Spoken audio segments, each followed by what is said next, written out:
Bem-vindos ao Franco Atirador. Hoje vamos falar sobre o Serviço Nacional de Saúde. O Serviço Nacional de Saúde é, a par da educação pública, uma das grandes conquistas do 25 de Abril. Em poucos anos, as taxas de mortalidade infantil desceram e os níveis e as estatísticas chegaram aos níveis do primeiro mundo. Depois veio a crise e as privatizações, e hoje o Serviço Nacional de Saúde pode dizer que está em crise com uma crise. Para falar sobre isso temos Ricardo Batista Leite, médico e deputado do PSD na Comissão de Saúde, Jaime Teixeira Mendes, que é presidente do Conselho Regional da Ordem dos Médicos, e a minha camarada Marta Reis, do Jornal I, que tenho bastante saudades dela, que é aqui uma grande jornalista de saúde, e a Joana Amaral Dias, coautora deste programa, interveniente QB, e que também está aqui para discutir o Serviço Nacional de Saúde. Recentemente, Ricardo, houve uma reportagem da jornalista Ana Leal, da TVI, em que mostrava algumas das condições atuais do Serviço Nacional de Saúde. O secretário de Estado veio dizer que aquilo era uma espécie de invenção dos comunistas. Você viu a reportagem? Bom dia e obrigado pelo convite, antes de mais. Eu vi a reportagem, eu vi as várias declarações que sucederam. Isso fez-me lembrar, confesso, dos meus tempos a fazer urgência no Hospital São Francisco Xavier, 2008, 2009, 2010, podemos dizer antes da crise, e em que eu dormia basicamente no chão quando tinha 1 hora para dormir à meia da noite, em que as macas de facto estavam nos corredores, e já na altura considerava que havia situações que não eram humanas. Isto quer dizer que nós temos de facto um Serviço Nacional de Saúde no qual todos nós acreditamos, como disse, que nos trouxe para o primeiro mundo. Temos situações que de facto carecem de constante correção. E aquilo que foi relatado na reportagem, na minha opinião, demonstra de facto um sistema em determinados hospitais a atingir o limite. Aliás, é reconhecido, temos o exemplo do Hospital Amadora Sintra, onde eu fiz o meu internato do ano comum em 2005, onde já na altura estava a arrebentar pelas costuras e claramente exige uma intervenção. Agora, não podemos, na minha opinião, olhar apenas para a parte e não para o todo, em que a grande maioria dos hospitais, de facto, conseguem, por esforço dos próprios profissionais de saúde e de quem gera esses hospitais, conseguem responder com grande capacidade. Agora, há aqui questões que são subjacentes e muito mais profundos. E porque é que nós temos, muitas vezes, este recurso às urgências, aos serviços de urgência do nosso país, quando eventualmente poderiam ser evitados? E isso leva-nos a uma discussão sobre o papel dos cuidados de saúde primários, que, se calhar, deveriam estar ainda mais presentes na nossa vida como porta de entrada no sistema, e, se calhar, podemos ir mais a montante à questão da prevenção, onde, na Europa, a maioria dos sistemas nacionais de saúde gastam, em média, 3% dos seus orçamentos para prevenir a doença e reduzir, portanto, a carga da doença e promover a saúde, e gastamos 97% dos nossos orçamentos, Portugal não é exceção, a tratar da doença aguda e crónica. Mas não há de qualquer forma, não acha que há uma degradação do Serviço Nacional de Saúde e há uma ideia que de alguma forma foi passada pelo Governo, que isto era um luxo que nós não podíamos ter e que, enfim, era preciso cortar? Não há mesmo uma degradação, por exemplo, nos indicadores de saúde, a nível da taxa de mortalidade infantil, que é um indicador normalmente socialmente muito relevante? Não sente isso como médico? Aquilo que eu lhe posso dizer é: houve uma degradação financeira do sistema até 2011, que culminou com a dívida de 3 mil milhões de euros, como sabemos, e que houve aqui um esforço para manter o Serviço Nacional de Saúde a funcionar, de conseguir, de facto, ultrapassar essa dívida que se tem vindo a pagar. Como se sabe, já o Estado injetou mais de 3 mil milhões, entretanto, ao longo destes anos de troika. No que diz respeito aos cuidados de saúde propriamente ditos, quando olhamos para os indicadores, a verdade é que a taxa de mortalidade infantil continua a melhorar.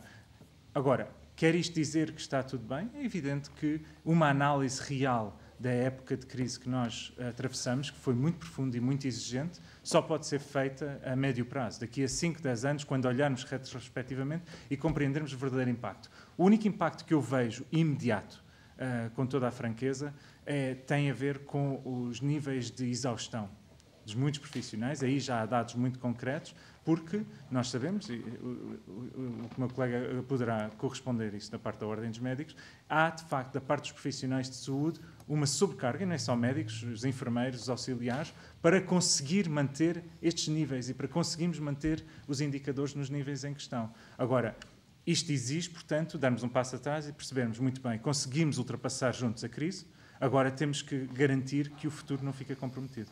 Isto é um programa que é feito num cenário, como vocês reparam, de guerra, o que significa que vocês podem interromper, enfim, convém com não muitas granadas, e, portanto, eu ia passar ao Jaime Mendes. Este cenário que o Ricardo Batista apontou, está de acordo com ele? Não posso estar de acordo. É um cenário um bocadinho cor-de-rosa. Pronto, eu também...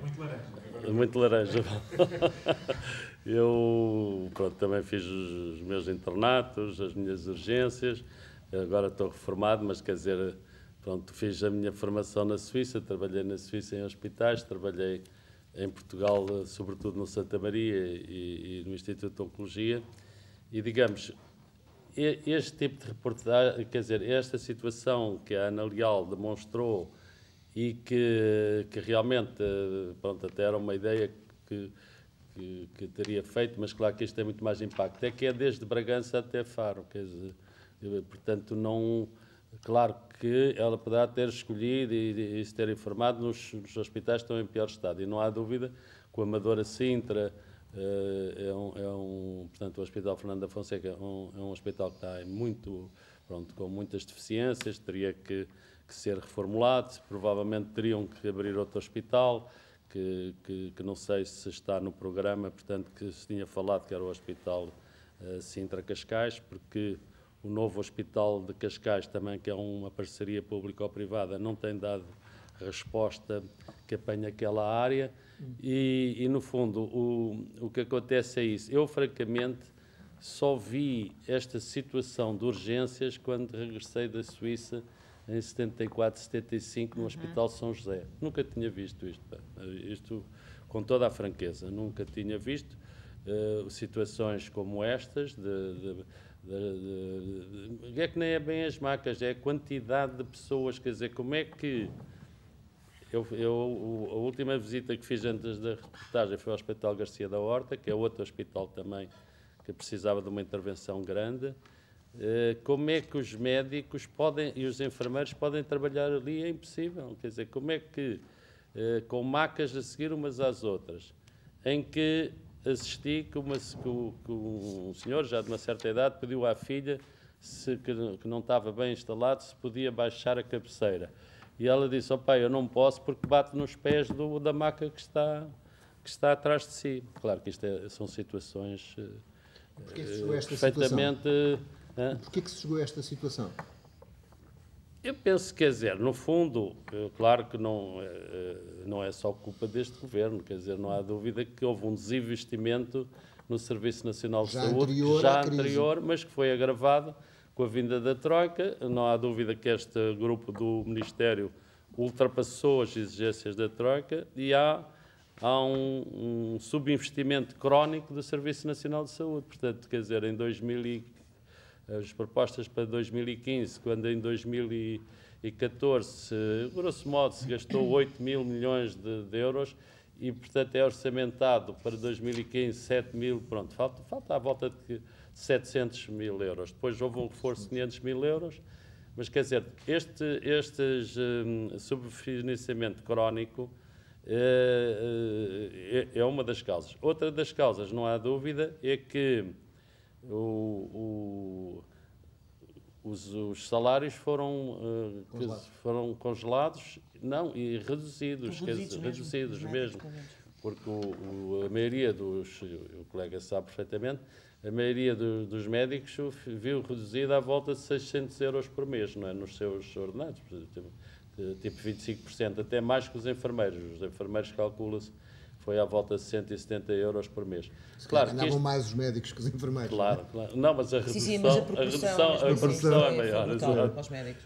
Isto levou a que muitos médicos abandonassem o Serviço Nacional de Saúde Eu penso que alguns para os privados, não há dúvida nenhuma, para os hospitais privados que, na altura, pronto, em que eu ainda não estava reformado, ofereciam o dobro do que se ganhava no público, penso que agora já não estão a oferecer. Oferecem o triplo agora. O anestesista, por exemplo, neste momento, no público ganha entre 1.500 a 2.300 euros por mês. No privado ganha, sim, no privado ganha 6.000, 7.000. Aí depende da especialidade. Estou a falar do anestesista, disse ele. Exato. Por isso é que eu referi o anestesista, porque a são áreas, especialidade é exatamente, importante. e é onde há muita falta de profissionais.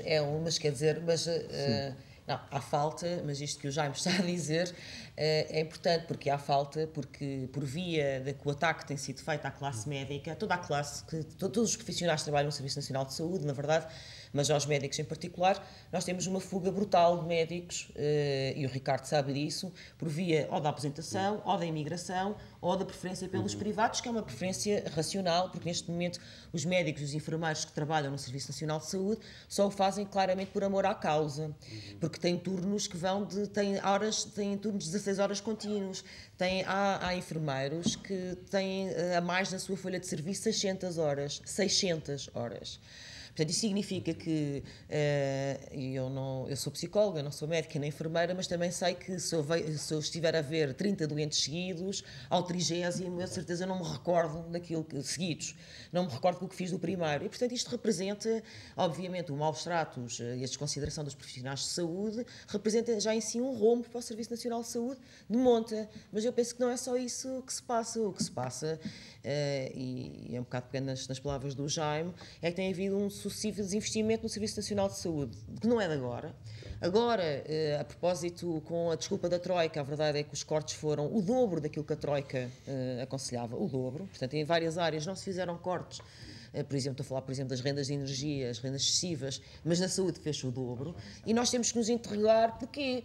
Bom, e ao interrogarmos porquê, aquilo que nós observamos é que há uma transfusão permanente dos recursos para os privados. E aquilo que temos na saúde privada aqui há uns tempos, uma responsável pela um dos maiores grupos de saúde privada em Portugal, da Espírito Santo, dizia que não havia negócio melhor do que a saúde, só as armas.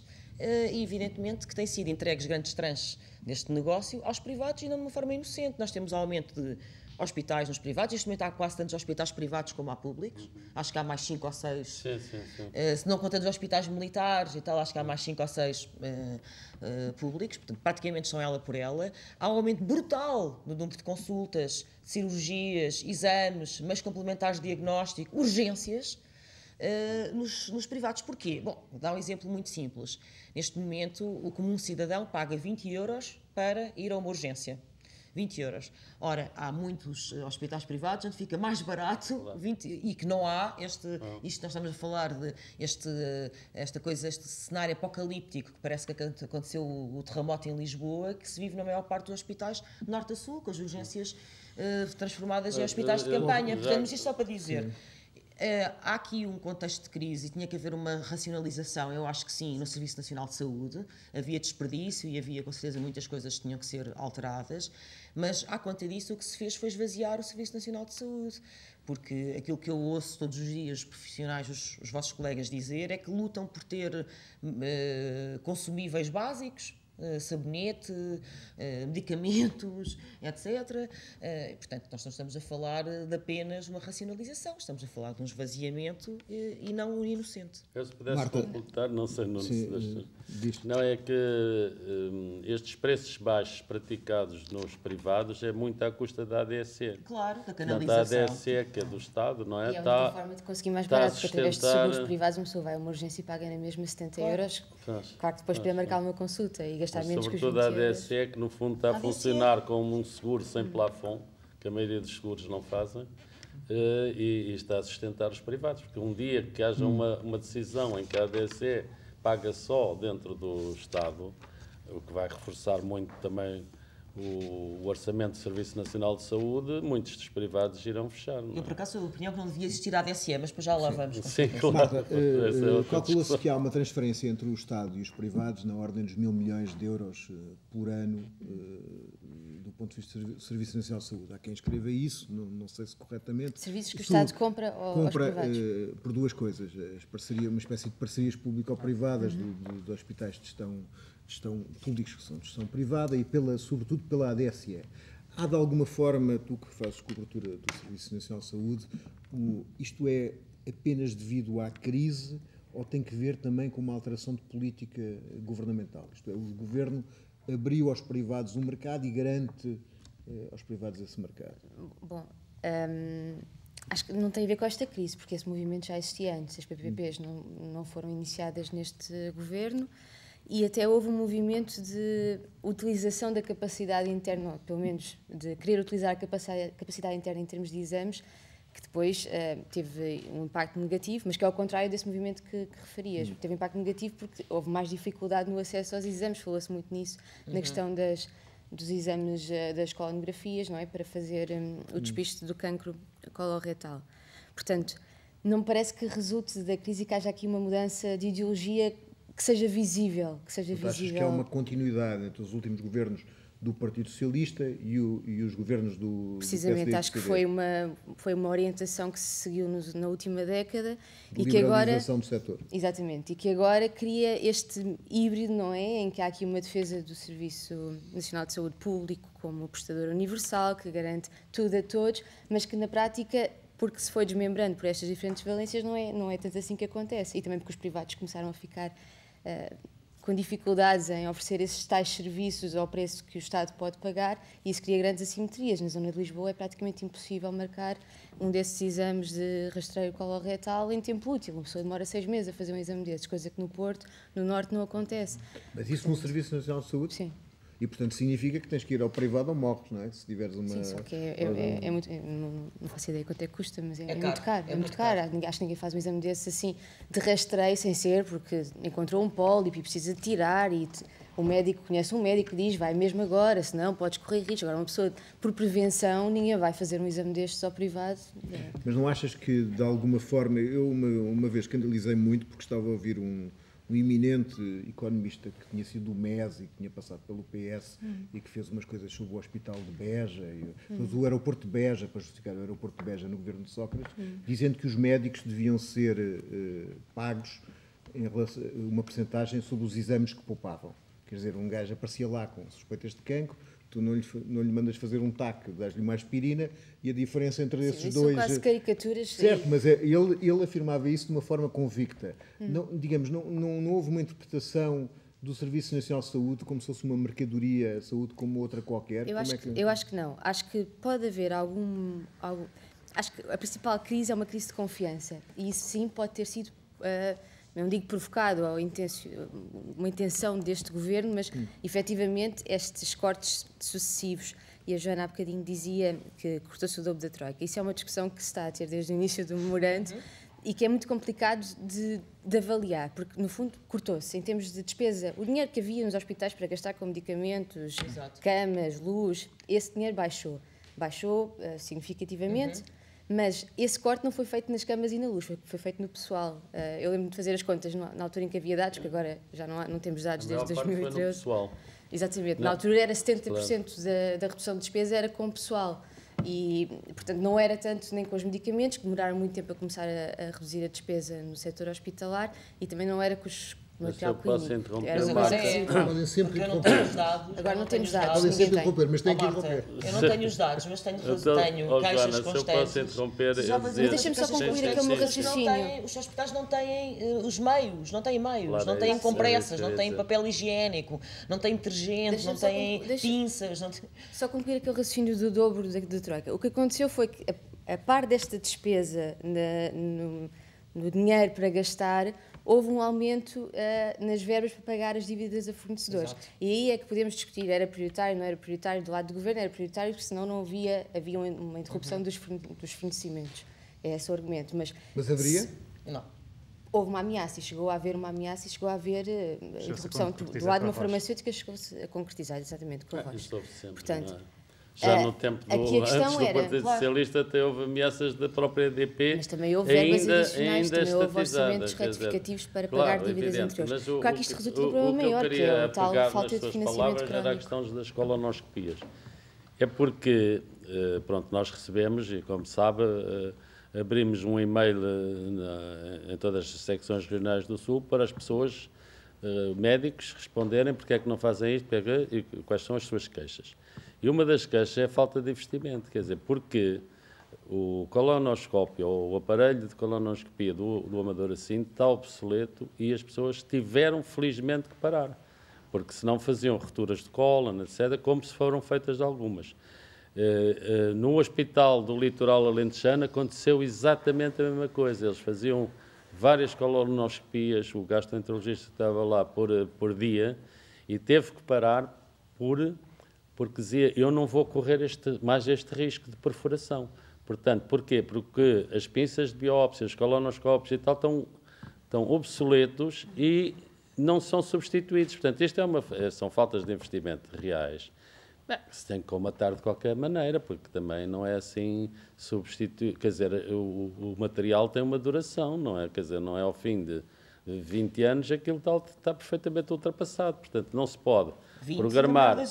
Pois, 20 na melhor das hipóteses. Não se pode estar a programar rastreios e isso quando se sabe que o material não corresponde. Se me permitem, eu acho que tem havido, de facto, diferenças e eu sou contra o modelo de gestão das ARS que nós hoje temos no nosso país e porque eu acho que leva a grandes inequidades na gestão, razão pela qual a Marta aqui dizia bem, no Norte e Centro nós temos uma boa resposta e no Sul essa resposta não é tão boa. Agora, eu acho que é profundamente injusto dizer-se que este Governo foi responsável pela transição para os privados do Serviço Nacional de Saúde, como a Marta também disse aqui, as PPPs, o modelo de PPPs nasce com o Partido Socialista.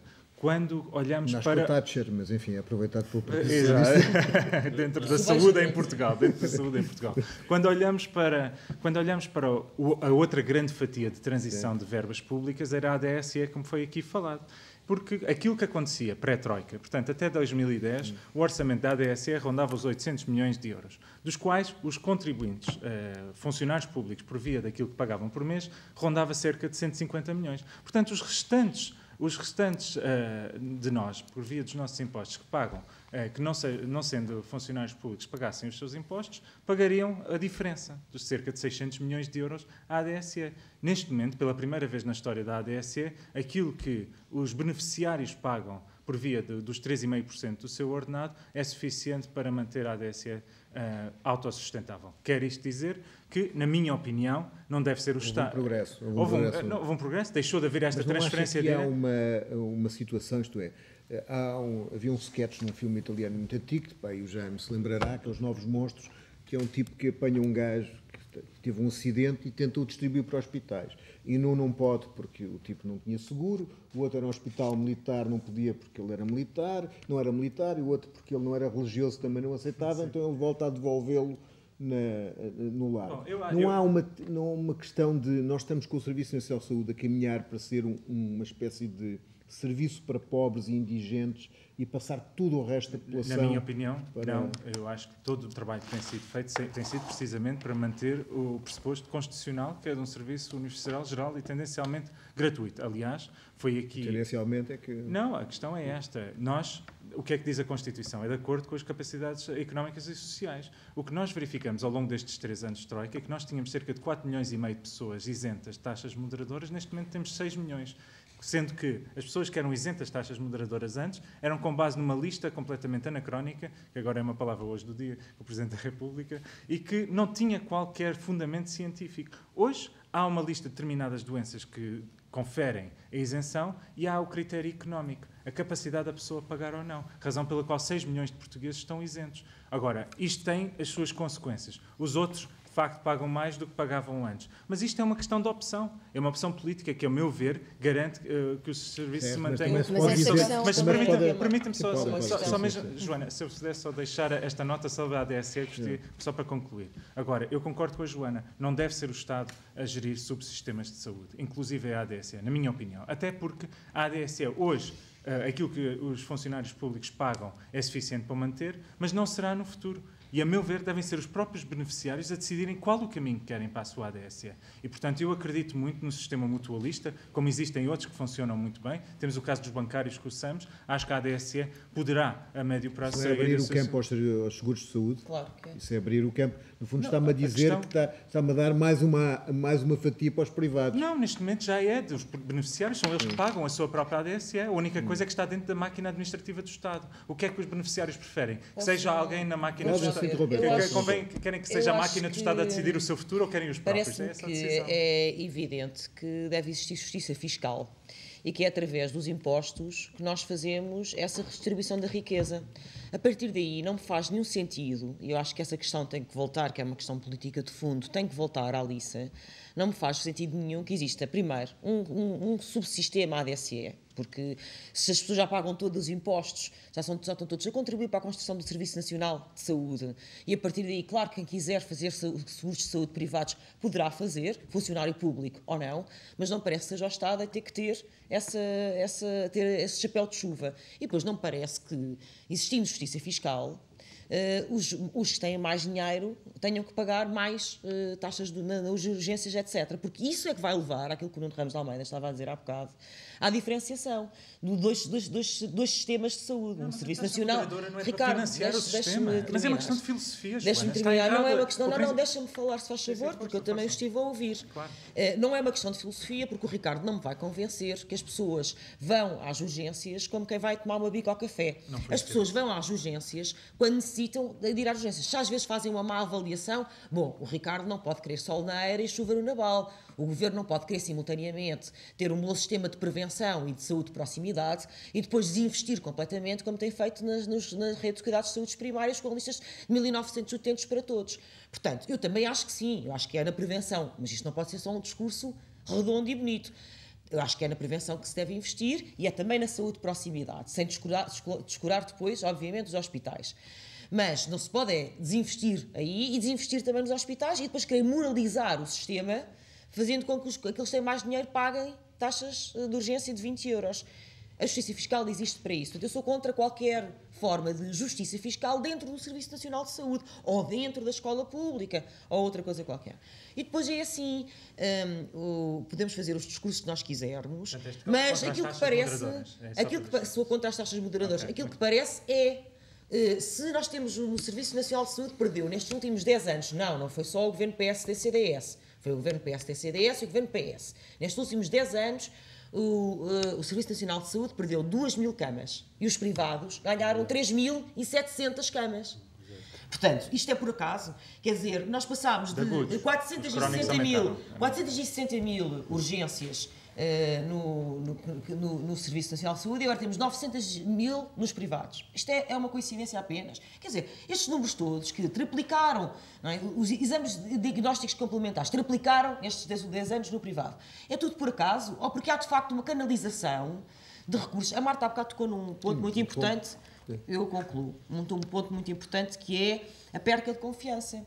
Porque no meio disto tudo, o que acontece, quando eu chego às urgências com o meu filho ou com um familiar e assisto àquele cenário dantesco, é evidente que há uma perca de confiança. As pessoas estão 7 horas à espera. Se nós ligamos as notícias, vemos pessoas a morrer nas urgências e em situações absolutamente incompreensíveis e que não têm nenhuma justificação clínica.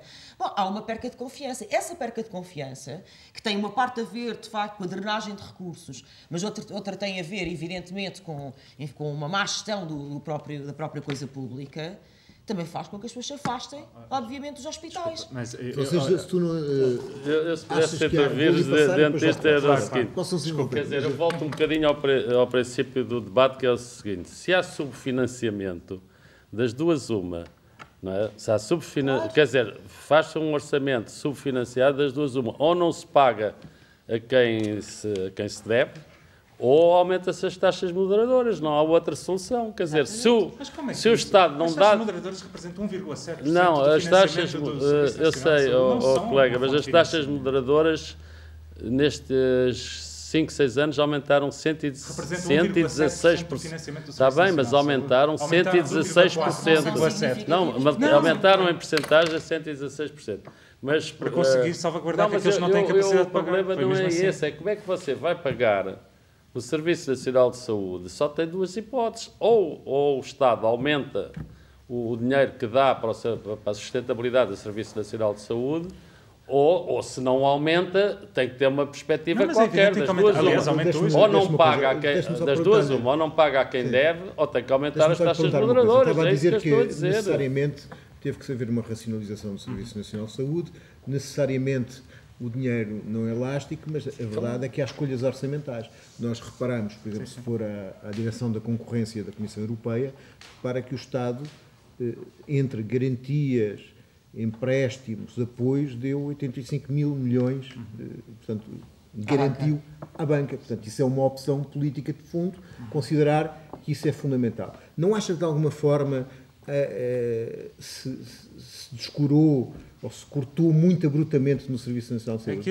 Aquilo que foi aqui discutido na questão da Troika, a verdade é que, se ouvirmos o lado do Governo, é dito que ficou 1.500 milhões de euros acima daquilo que se deveria ter cortado face àquilo que estava previsto. E se formos a ver onde se cortou objetivamente mais face àquilo que estava no plano da Troika, foi precisamente nos medicamentos. A indústria farmacêutica, como sabem, sofreu o maior corte nas suas rendas dentro do setor de saúde de sempre. Agora, se olharmos para números objetivos, que foi aqui falado, de facto, houve mais 40 milhões de consultas só em 2013, são os números mais recentes consolidados.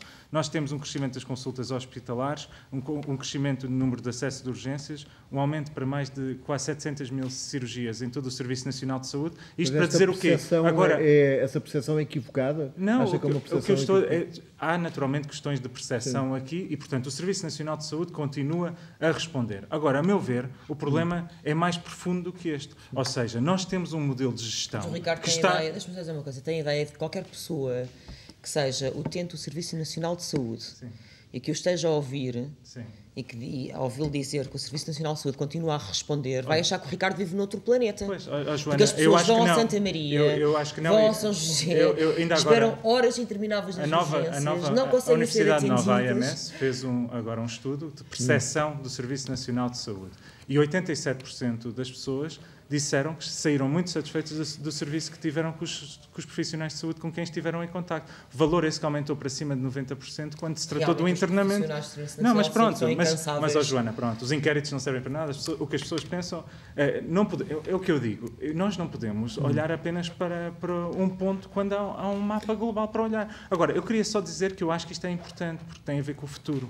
E o futuro vai passar, como já em 2015 houve um aumento do orçamento face a 2014, inevitavelmente, por força das necessidades em termos de recursos humanos cada vez mais especializados, por força dos custos com tecnologias em saúde que vão ser cada vez maiores, as necessidades vão ser cada vez maiores em termos de orçamento de saúde. Aliás, a OCDE previu, num estudo publicado o ano passado, que em 2060 ou o SNS vai representar 9% do nosso orçamento ou 15% do nosso orçamento. A diferença vai ter a ver apenas e só com a nossa capacidade de gerir bem esse sistema. Isto numa perspectiva universalista. Agora, a meu ver, para gerirmos bem... Gerir bem é ser 15 ou 9. Gerir bem seria capaz de mantermos a mesma qualidade, não ultrapassando a barreiras dos 10%. Isso seria o ideal. Agora, para fazer isso, nós temos que fazer algo que temos de estar todos comprometidos, que é assumirmos que gerimos em função do número de consultas, do número de idas de urgência, está errado. Ou seja, estarmos focalizados apenas nestas questões... Está a dizer isso ao ministro que não fez nenhuma reforma hospitalar. Se eu pudesse só concluir, Joana, deixa-me só concluir, deixa-me só concluir. Estamos agora a olhar para o futuro, agora que o programa está a chegar ao fim. Eu só quero deixar esta nota. Eu acho que nós temos que estar focalizados para ganhos em saúde. E a nossa gestão e o nosso modelo de financiamento tem que estar focalizado nesses ganhos em saúde. E isso passará por garantir que os hospitais, em vez de estarem tão preocupados, como muitas vezes estão, com o número de consultas, com questões meramente burocráticas, eu, como médico, não quero saber se o doente teve 10 consultas num ano. O que eu quero é que ele tenha acesso ao melhor acesso aos cuidados de saúde que mais precisa e aos tratamentos que mais precisa. E, portanto, esta mudança para um modelo baseado em valor é um modelo... Para a Marta conseguir... É um modelo futuro, Marta, tu fizeste várias reportagens sobre essa questão que acabou de colocar o Ricardo, que é se os doentes têm acesso aos medicamentos que mais precisam e aos cuidados de saúde que mais precisam. E, em muitos casos, verifica-se o contrário ou verifica o que você está a dizer? Qual é a tua apreciação? Isto é muito complicado de avaliar. Este debate estava aqui. Não é esta questão que estava aqui a pôr entre o Ricardo e a Joana, e no fundo foi o debate que que temos tido desde 2011, esta questão das duas narrativas e quem é que tem razão. Porque é impossível ter os dois razão, não é? É impossível estar tudo bem ou de facto haver cada vez uma deterioração maior. E a grande dificuldade disto é que não existe e continua a não haver uma monitorização em tempo real do que se passa no SNS. Nós não fazemos a mínima ideia. Há quanto tempo é que vocês não têm dados do SNS? Portanto, não há dados financeiros. Não há dados financeiros. Isto é importante. Em 2011 saiu um despacho deste governo a dizer que passaria a haver uma monitorização mensal do que se passava no SNS, quer do ponto de vista assistencial, quer do ponto de vista financeiro. Correu tudo muito bem até 2012. Não temos dados financeiros a nível dos hospitais desde 2013, portanto não há um único dado de 2014, que foi o ano passado, e já vamos quase no final do primeiro semestre deste ano. E em termos de dados assistenciais, houve uma alteração do sistema, cada vez são menos e não há aí desde setembro, não quero estar aqui errado, setembro ou outubro do ano passado, dados assistenciais. E estamos a falar de indicadores que mesmo assim ficam muito pela rama, que não vão à questão da humanização, que também seria importante monitorizar. Esta questão das queixas, percebemos o que é normal e o que não é. Claro que depois, evidente, em janeiro, como nós vemos 8 mortes nas urgências, pessoas que não foram atendidas, claro que isto escandaliza qualquer pessoa, não sabemos se é mais ou se é menos do que noutros anos, portanto temos de nos ficar por aquilo, temos de nos guiar por aquilo que são os relatos dos médicos no momento, mas pode ser uma avaliação injusta e só é pena que de facto não tenha havido um reforço. Como é que tu interpretas o facto de não haver essa monitorização ter acabado? Deixou de haver recurso para ela? A monitorização não acabou, começou a ser implementada e desistiu-se dela a meio. Houve alterações na orgânica da ACSS, não sei se tiveram alguma coisa a ver com isso ou não. A mim parece-me falta de investimento, era preciso haver dados num tempo de crise, era preciso que tudo fosse monitorizado. Eu dou um exemplo muito concreto. Penso que foi em 2000... Ou não, mas em tempo de crise pior. A gestão da coisa pública deve ser... Um exemplo muito concreto. Em 2013, eu agora não me recordo se foi 2012 ou 2013, houve ao SIGIC, que é o sistema que gera as inscrições para as cirurgias, exatamente. E houve um relatório semestral do SIGIC que dizia, atenção, estão a aumentar os tempos de espera nas cirurgias para cancro. Este indicador merece ser vigiado com, não me lembro das palavras, com cuidado ou com atenção. Tinha assim um parágrafozinho, geralmente isto não costuma aparecer nos relatórios oficiais, porque é assim, é quase uma chamada de atenção. Eles iam isto internamente, não precisava de vir ali, mas vinha, merece ser vigiado com particular atenção. Nós, neste momento, só temos dados de cirurgias do primeiro semestre de 2014. O primeiro semestre de 2014 foi há 12 meses, não faz sentido nenhum.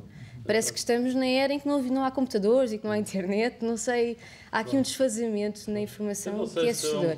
Mas só para responder ao problema é que é uma aldeia de Pontamequim, quer dizer que talvez. Não, e há aqui pontos que eu queria, frisar que a Joana já falou, é que não houve nenhuma reforma a sério. Há uma tentativa de reforma hospitalar que o Ministro recua, que deu origem à greve dos sindicatos, que a Ordem apoiou. Porque aquilo não era reforma, era uma reforma, muito mal feita, em que haveria especialidades que deixavam de haver a sul do Tejo, completamente, endocrinologia, várias especialidades desapareciam. Há várias especialidades que você tem que fazer quilómetros e quilómetros. Claro, exatamente. Já. Depois, outra grande falha, que o Governo, ela vem do Governo PS, mas que o Governo podia facilmente acabar, era o contrato das empresas prestadoras de serviço. Cada vez são mais. Eu fui a uma reunião que estavam 20 empresas prestadoras de serviço. É porque dá dinheiro. E isto... Essa é outra coisa. Sim, não é nos serviços partilhados do Ministério. Porque pedi para ir, para os conhecer, para saber quem eram, porque realmente este é um cancro das urgências. Porque o Ministério não permitia os administradores hospitalares contratarem diretamente médicos para as urgências, como se fazia antigamente. E têm que ir através destas empresas. E estas empresas muitas vezes falham, concorrem, dizem que sim. Por exemplo, há uma falta de um ortopedista em Abrantes. Agora, a ortopedia em Abrantes não funciona. Uma pessoa parte de um braço tem que ir para Santarém. O que acontece é que muitas vezes essas empresas, na altura em que eles estão à espera do ortopedista, não fornece o ortopedista. Ora, o que é que acontece? Ninguém consegue fazer uma urgência assim. E qual é a grande beleza do São João? É porque o Ministério deu autorização ao senhor administrador do São João para contratar diretamente. Pronto, e no fundo, se está... Eu escrevi um artigo em que fiz uma comparação e realmente é verdade. Este Ministério não tem nada a ver com o meu colega senhor deputado que não está lá. Este Ministério, com o Ministro e com estes secretários de Estado, faz lembrar um bocado aquela anedota do velhote que ia na autoestrada e que a mulher lhe telefona a dizer: olha, cuidado, porque há um automóvel que está em contramão na autoestrada. Ele diz: não é um, são muitos. Porque sindicatos, ordem, tudo, avisa-se assim, isto está mal, isto está mal. Porque, no fundo, vamos ver, as parcerias público-privadas, está bem, elas já estavam todas programadas, mas abriu-se o Hospital de Cascais, o Hospital de Vila Franca de Xira. Pronto, era só um bocadinho a questão que eu queria referir e tem sido Estamos a acabar, mas a Joana, que está aqui ao meu lado e, portanto, tem uma capacidade de pressão muito grande, diz que quer dizer uma palavrinha. Não, era só dos cuidados de saúde primária que nada foi feito, ou muito pouco foi feito. E continua a haver 75% dos médicos nos hospitais. Apesar de terem aberto mais de 100, o SF, só de dizer, temos dois níveis de cuidados de saúde primários, e claramente tem que haver uma uniformização, é um caminho que temos que fazer, isso eu concordo em absoluto. Eu acho que não, é muito rápido. Eu acho que não existe nenhuma justificação para uma sociedade europeia no século XXI, com, aliás, uma excelente formação de profissionais de saúde que a escola portuguesa tem, para não ter um serviço nacional público, gratuito, universal, de elevadíssima qualidade. Não existe nenhuma justificação. E se neste momento o Serviço Nacional de Saúde não tem essa qualidade, é porque é resultado de uma opção política não ter. Bom, havia muito para discutir. Eu agradeço aos convidados, vê-se que é uma questão polémica e que todos estão empenhados em discutir seriamente, e agradeço e bem-vindos ao Franco Atirador, e vejam este programa.